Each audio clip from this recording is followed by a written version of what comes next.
When it comes to the mother, the advantages of breastfeeding for the mom, they are less likely to have postpartum hemorrhage, so that's less bleeding, and also they would have less risk of postpartum depression, less chance of anemia because they would have delay in their menses. So this would also be helpful in that they have temporary contraception, so natural contraception. And this is for the short-term advantages. For the long-term advantages for the mother, we know that those mothers are less likely to have ovarian cancer, less likely to have breast cancer, less likely to have endometriosis, a disease that can affect women, less diabetes, less hypertension, better weight control, so they would lose their weight faster, and less obesity eventually.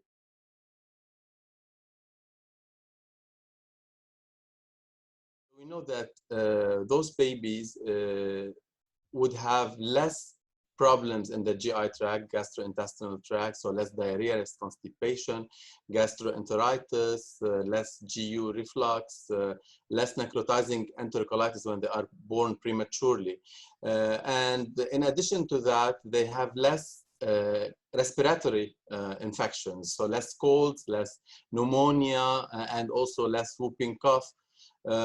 Fewer ear infections, so better hearing eventually, better vision on the long term, fewer cases of bacterial meningitis, fewer admissions to the hospitals. And for parents who have babies who are breastfed, they would be 6 times less likely to be absent from work. So this is also advantageous on that side.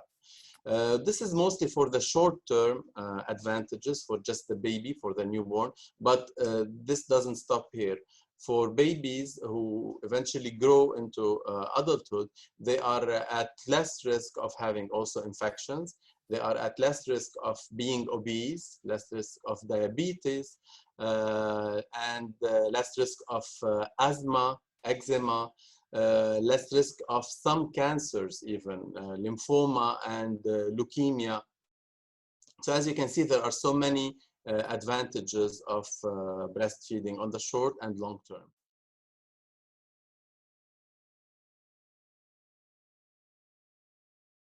So as you know, with COVID-19, the main concern was the transmission from the mother to the baby. That's why initially the recommendations of some societies was to just separate babies for the 14 days until the mother recovers, so that she would not transmit the virus to the baby. But this has all the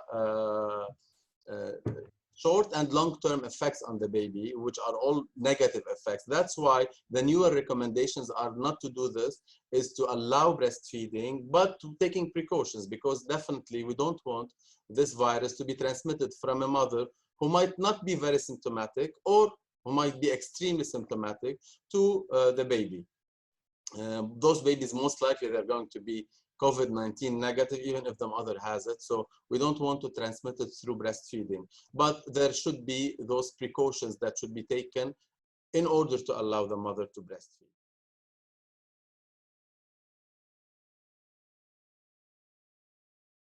Recommendations, as I said, is mostly to try to avoid the transmission to the baby. This is just by following the universal precautions. So a mother should be made aware that she should clean her hands with either soap or with any disinfectant for at least 20 seconds before she touches the baby.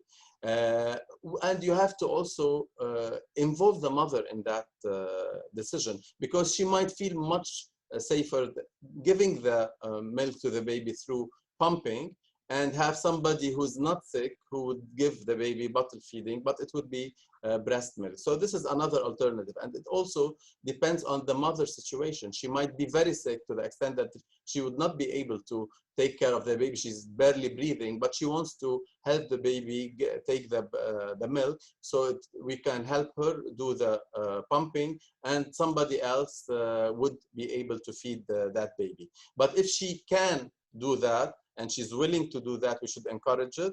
And in addition to hand hygiene, she has to wear a mask. It has to be very clear. So if For example, she coughs while having the mask, maybe somebody else would help her change that mask, clean her hands again, hold the baby again. We don't want through droplet transmission the baby to have the virus. So taking those precautions would be more than enough, and the mother can definitely breastfeed in those situations.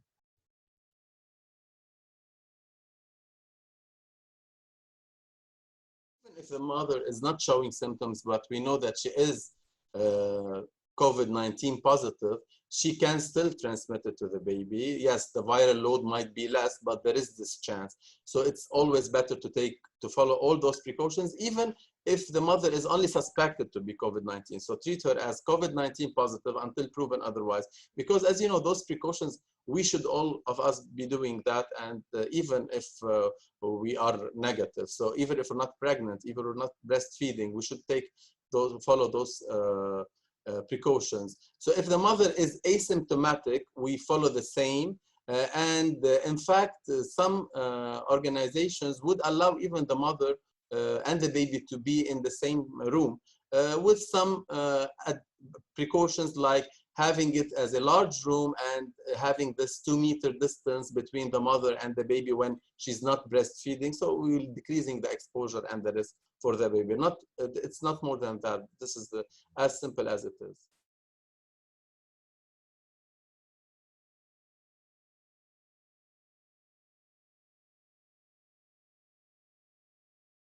What I've mentioned before, you have heard about the advantages, long and short term, for mother and for baby, even when it comes to cancer and diseases like Crohn's disease, like asthma. All those are less in babies who are born to mothers who are breastfed, and for the mother, less breast cancer. So definitely we should stress that on our women.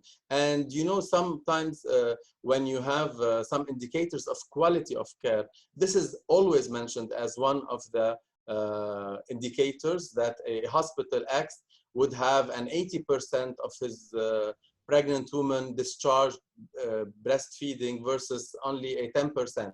So it's a matter of education of the patient knowing the advantages, because sometimes they just tell her it's just for nutritional benefit. We've not touched on that because we know that this is taken for granted. We wanted to highlight more important advantages of breastfeeding.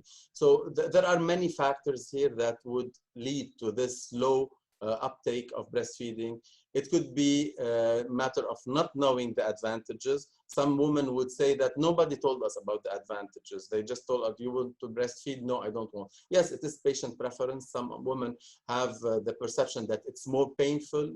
It is self-image. I don't want my breast to be sagging eventually when I'm done with breastfeeding.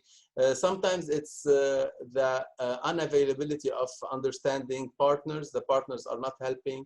It needs some families who have social support and family support. The mothers would tend to breastfeed more.